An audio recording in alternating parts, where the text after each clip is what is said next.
Consider This, with host Carol Schrader, is supported in part by Better Business Equipment and by Nebraskans for Public Television.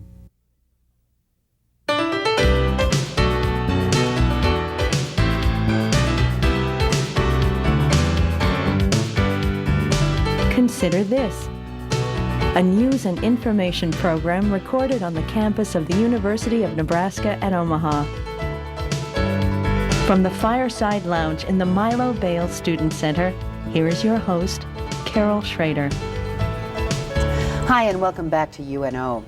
If you go west of Omaha and north, about halfway through the state, you'll run into a little town called White Clay, Nebraska. I don't think there's a more controversial town in the state of Nebraska right now. My guest today has certain thoughts, definite thoughts, on White Clay and other issues that affect Native Americans. I want to welcome Frank LaMare. Carol, it's a pleasure to join you today. Frank is a Winnebago, a member of the Winnebago tribe in Nebraska, and he has, over the years, really been one of the solid, steadfast watchers and mediators in many disputes, concerns throughout Nebraska and even South Dakota, cross country sometimes. Mm-hmm. But this White Clay thing is one of those issues that isn't going in. I mean, people feel strongly on both sides. What we're talking about is a small town, very small town. You blow through it and nothing flat, right on the border with it's on the border by Pine Ridge, the Indian reservation up there, the Lakota Sioux Indian reservation. And the issue is alcohol. Sold in Nebraska, taken to the reservation. Mm-hmm. It's illegal there. But we're not talking about a little bit of alcohol, are we?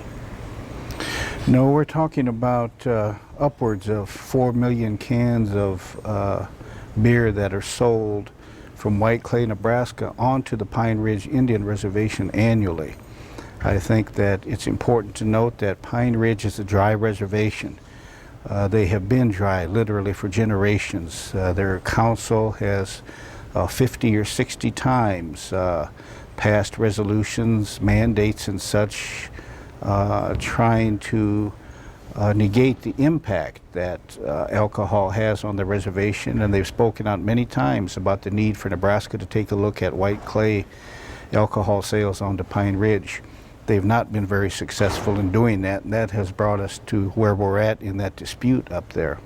It was 2 years ago on Independence Day, 4th of July, that you and several others, many others, had what you considered a prayerful and peaceful march from the reservation to White Clay, and several of you were arrested. Mm-hmm. And that still is sort of standing there in the air, much like the issue. It hasn't been adjudicated. There are 6 defendants, known as the White Clay Six. We continue to deal with the arrest on July 3rd of 1999. We were arrested for disobeying a lawful order, and we have not had the privilege yet of seeing what that lawful order was. We feel that the order was capricious and arbitrary, and that it was an order made simply on the spot with no basis in law. We were arrested, in essence, for coming into the state of Nebraska. Which is kind of odd for you, because unlike some of the others, you are a Nebraska resident. I was born in Nebraska, and like most of those probably watching the program, I'll die here.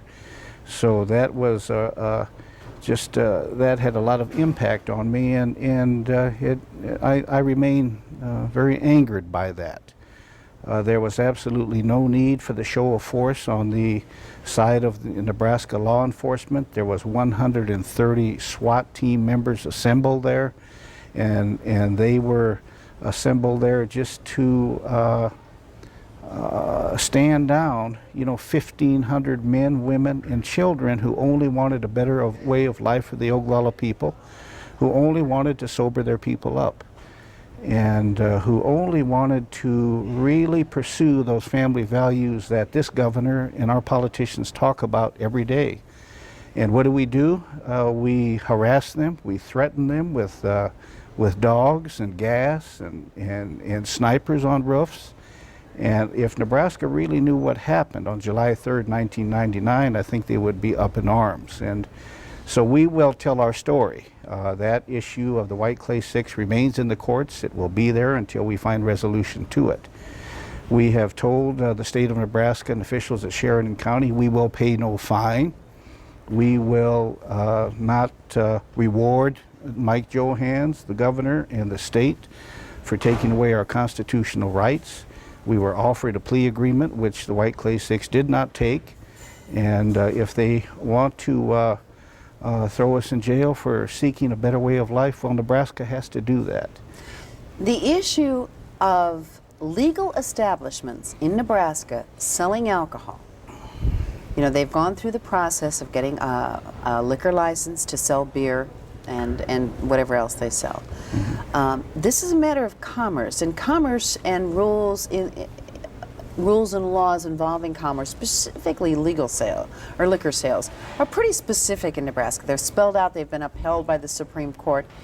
You're asking, though, that Nebraska take away this right of commerce from a couple of 3 places in White Clay because Native Americans come south of the border, buy 4 million cans, roughly, give or take, of beer a year, and they take it into South Dakota.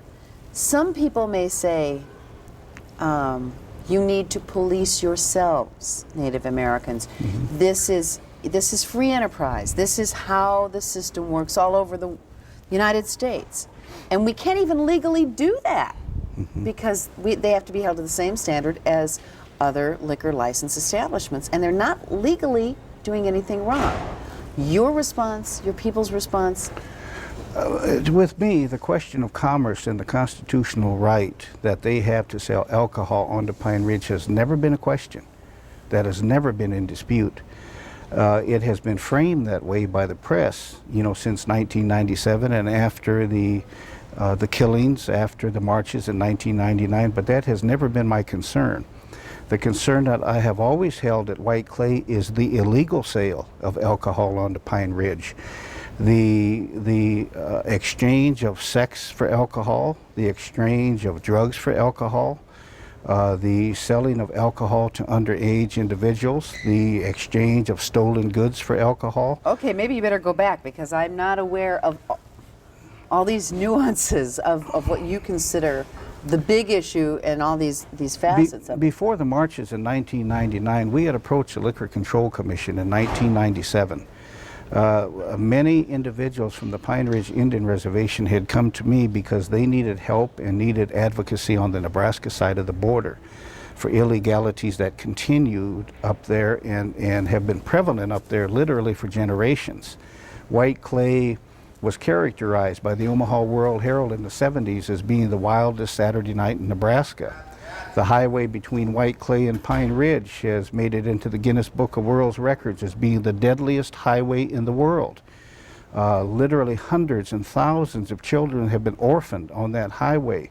Scores of people have died on the highway. 8 individuals have died under suspicious circumstances, victims of foul play in White Clay in the last 10 years. It was those kind of issues that brought us to Nebraska in 1997, raising the issue about the illegal sale of alcohol. I have never ever said that if they wish to sell 10 million cans of beer a year onto Pine Ridge and they wish to do it legally, more power to them. But that has not been the case. You see that I come here and I am absolutely unafraid, to state these things very publicly. Okay. And I'm always careful to state things publicly.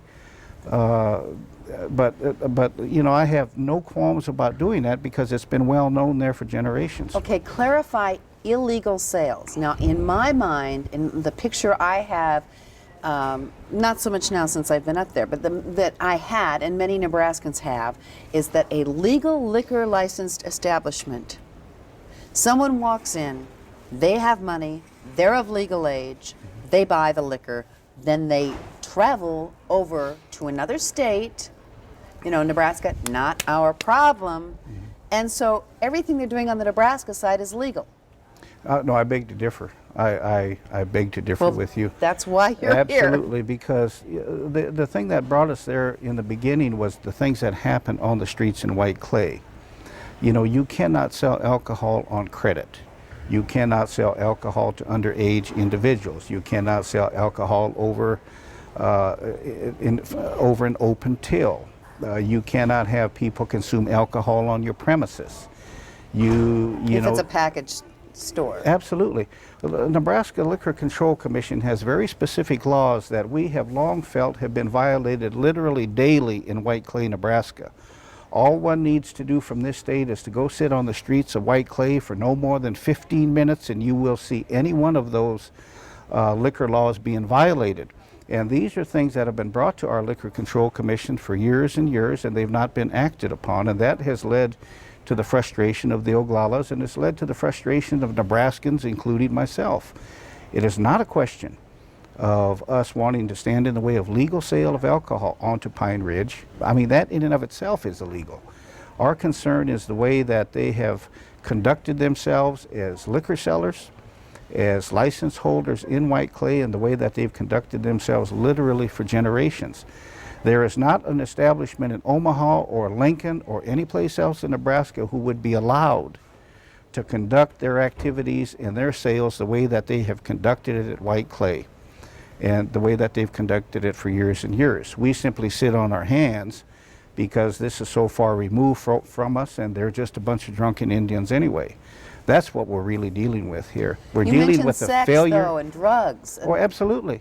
Those allegations have been floating around at White Clay for at least the last 4 or 5 years that I'm aware of. And when those allegations come forward, they're never followed up on, they're never investigated. We went before the Liquor Control Commission in 1998. Oliver Janice up there went before the Liquor Control Commission and stated that he had articles stolen from his possession and exchanged for alcohol, and he went to the beer cellar to get his stolen goods back, and they would not give it back to him. Now think of the audacity of that. They had stolen goods, but that they were not going to give back to the rightful owner until he paid them the money that they bought the stolen material for. He raised that issue, and to date, and we again reaffirmed this very recently, the Liquor Control Commission has never talked to Oliver Janice yet. And they must investigate these matters, and until the state of Nebraska, the Liquor Control Commission, the State Patrol, and even the U.S. Attorney investigates these matters, it's a moot discussion. So your concern is the lack of action, the lack of at least investigating. Oh, absolutely. So I you're asking for a minimum of that, and you felt that it hasn't been met. And many others, not of the Native American group, have also said, civil rights groups have said that this has not been followed through. There has been more activity at White Clay in the last 6 months with regard to law enforcement than I think that there has been in the history of law enforcement at White Clay. Does that mean they're doing something now? Absolutely. In a very short period of time, they have, I understand, issued 6 citations, and they have issued literally hundreds of citations to the patrons in and around those establishments. And I don't know what that's all about. I mean, the whole focus was to, ask them to take a good hard look at whether or not liquor sellers were doing things legally there, and they have found some wrongdoing. I fully expect and hope that the Liquor Control Commission takes action to jerk the tickets there. Again, it is not a question of them selling alcohol legally. That's not my concern. It is the illegal activities that lead to death. It's illegal activities that lead to murder at White Clay, and that's brought us to this point. You mentioned jerk the tickets. You're against the ticketing? No. What I mean by that is that investigate the trends, or what's going on up there? If they are violating liquor law, then they ought to be held to the same standard that a tavern owner in South Omaha ought to be held to, or a tavern owner in West Omaha, or a beer seller in Lincoln, Nebraska. I am saying that there has long existed a double standard there, that there is no law in White Clay. There's a frontier mentality there, and they've pretty much, as beer sellers, violated the law at will. Only now is Nebraska beginning to take a good hard look at them. Is the governor, you've gone to the governor on a number of occasions, is he turning a deaf ear? Is he listening at all? Is he trying to I don't know if he can order the Liquor Control Commission. They seem to be a rather independent body and are meant to be, in a sense, so that they're not at the hands of politics. And there is a new chairman of the Liquor Control Commission, as I understand. I am aware that they have just recently named a new chair. The governor, Mike Johanns, has named a new chair of the Liquor Control Commission. I think that our governor, as the chief executive officer, does have some responsibility, some oversight responsibility there, and I think he does have responsibility to the citizens of the state of Nebraska. I have great respect for Mike Johanns and what he has tried to do there. I'm simply going to say that we have been talking about this issue now for 4 years. He has dealt with it for perhaps over 2 of those 2 years, and we're not moving. And I would dare say that if you cannot find law enforcement or the Liquor Control Commission members, or if you cannot find those in the public trust who can do the job, then Mike Johanns needs to begin to look somewhere who finds somebody who can do the job. The issue's not gone away. It has only gotten worse at White Clay. Hopefully, he will take real decisive action in the near future when we determine that the citations have been issued and that all of that investigation has been completed, and perhaps then he'll take decisive action. You know, one of the things in going up to White Clay that I noticed, I thought, we watched, maybe I watched too many crime movies and TV shows. I think, well, if they just do surveillance up there, and if they just videotape, there's not a lot of places to hide a videotape camera or to do that kind of surveillance. It's a very bare bones town. It's got a grocery store or two and the liquor sales and maybe a couple of garages, and that's basically it. The homes are a little farther out from the town, most of them.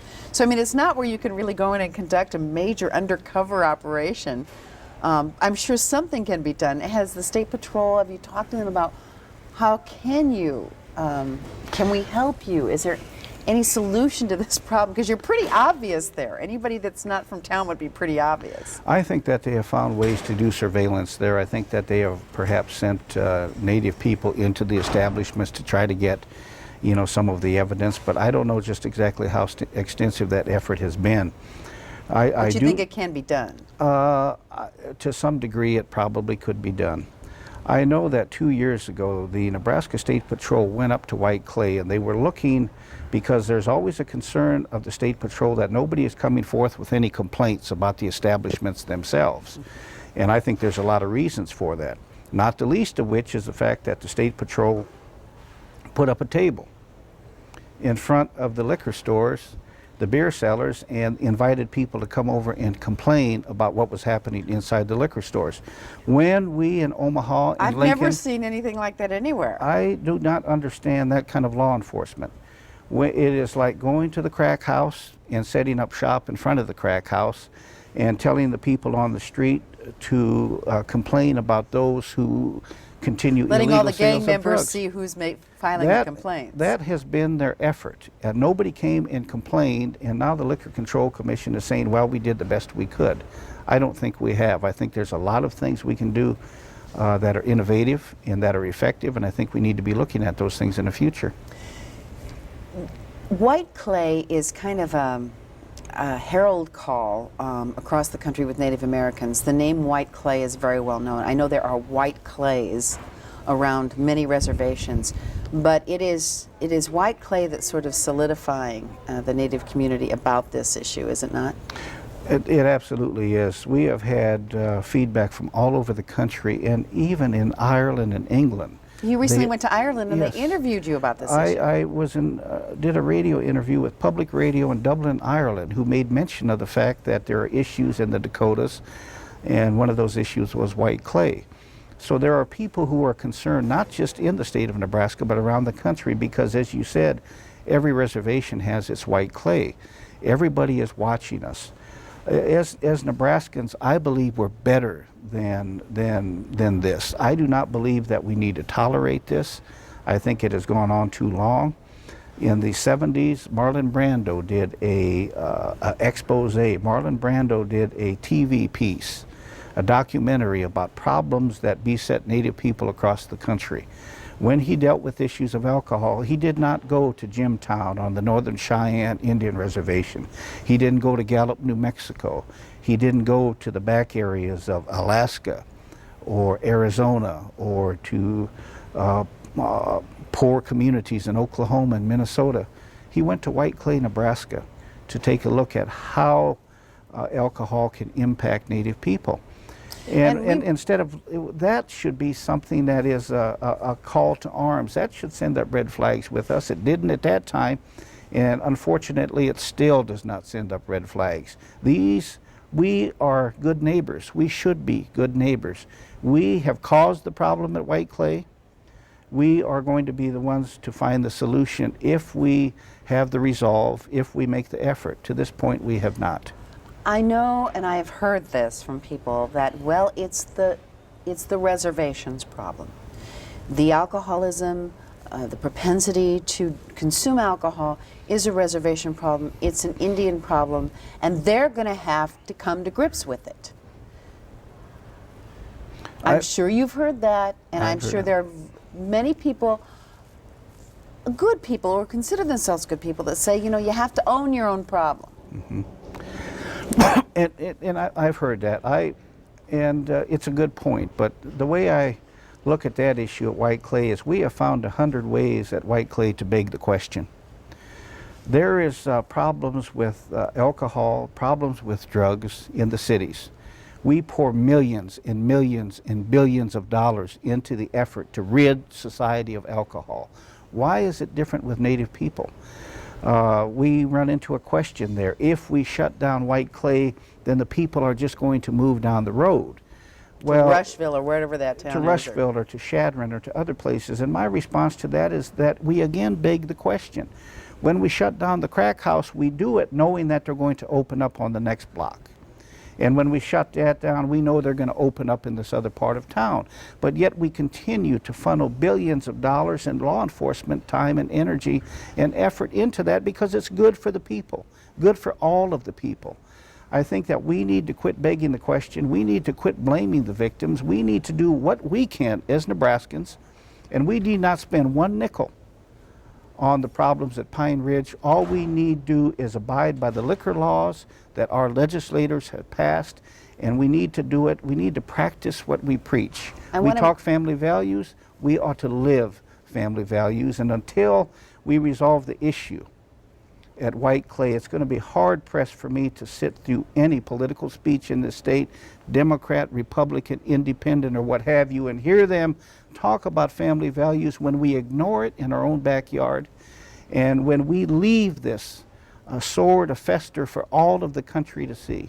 You know, I'm surprised that because you talk about being one of the deadliest roads from White Clay into the reservation, that someone like Mothers Against Drunk Driving don't step up to the plate. I have said that, and I have a great deal of respect for those groups who come together. But where are the Mothers Against Drunk Driving? Where's the clergy? Where are the legislators? I have seen one of our senators up there. Probably Ernie Chambers. Senator Chambers. The day we were arrested, came to show support. Where are the legislators? Where are those in our communities who speak about family values every day? Where are those who gather to honor one another for the good things that we do to make things a little better in our community? They're not at White Clay. I've not seen them on the road there, nor have I seen them on the road back. But we as Nebraskans need to come together. We need to work to resolve that issue. We will all be the better for it when we take heart and we show courage and do what needs to be done. It's not going to be hard to do. We simply follow the liquor laws that we've already passed. That's all we've asked. We have about 4 minutes left. Time goes very quickly. What are just if you had to reel off 2 or 3 major issues for Native peoples here in the United States, what are they right now? The big, you know, the buzz phrases in the community. I would say that across the country it's just the assault on the sovereignty of the tribes. Winnebagos gave up vast tracts of land in Wisconsin, Minnesota, South Dakota for a small piece of ground in Nebraska that helped this country during their westward expansion. And when we gave up those 7 million acres of land, agreements were made. We simply wanted to be educated. We wanted the school and the teacher to educate our children because things would be different. We wanted a hospital and a doctor because we would be apart from our traditional medicines, those things that we took to keep ourselves well. And in those agreements, we said that you must continue to understand that we govern ourselves. For 7 million acres of land, the United States government said that's a bargain. That is a good bargain. We will provide for your education. We will provide for your health care. We will recognize the sovereign powers you have as a nation. Now that all is gone, the United States government comes back, bill of sale in hand, saying that why can't we just all live together? Let's forget the system that we put into place. And the tribes aren't buying it, and they should not. You I'll mean they're gladly trying give- to get Indian land that They're was trying to agreed to, abrogate- or what? They are trying to forget the agreements that were made with the tribes. In other words, what they promised in lieu of the land, the land that was exchange. given up. So there You're is. talking about health, education, depending on what the treaties Yes. said. So that is one issue that the tribes are dealing with pretty much across the country is sovereignty and the assault on that sovereignty. Some of it is brought about by gaming, and I find that all real interesting. Whenever the tribes wish to do something to make themselves a little better, it's only a matter of time until state government or federal government, comes in. We're dealing with issues at Santee, Nebraska. We continue to deal with issues there. The state of Nebraska and the federal government were not there for 135 years when they had unemployment rates upwards of 70 and 80%. But now all of a sudden they wish to help themselves, and we're there because that might be bad for them. In other words, they've implemented gambling, and they've tried to work within the law, but they're still having problems. Just for those of you that Yes. aren't up to speed on the And so, Santee. and so we still, we still are doing things, I think, It's like you have sovereignty, but you don't. But you do when we don't want to do stuff. I mean, it's kind of, sovereignty is like who will benefit best from it Look, at what moment. I can't put it a better way than this. We are threatening to throw in 9 Santee Sioux tribal councilmen in jail. As we're doing that as a state, and we're doing that as a federal government. You know why we're doing that? We're threatening to throw them in jail because they want jobs. Because they're tired of 70% unemployment rates. They want to see things be better in their community. So what do? We threaten to throw them in jail. A number of us Over marched gambling devices. over gambling devices. A number of us march into the state of Nebraska because we want to stop the illegal sale of alcohol onto Pine Ridge. We want to sober our people up. And what do? They threaten to throw us in jail. We have to quit threatening to arrest the messengers, take the message, do something with it, make things a little better if we can. Well, we can't do it in this half hour, that's for sure, because the clock is the judge and the jury. Thank you so much, Frank. There are many other issues. We'll have to have you back. There are other things on the forefront of helping Native Americans become self-sufficient. We'll talk about those in the future. It's a pleasure to share with Nebraskans. Thank Good. you. And thank you for joining us this week on Consider This. We'll talk more later. Thank you.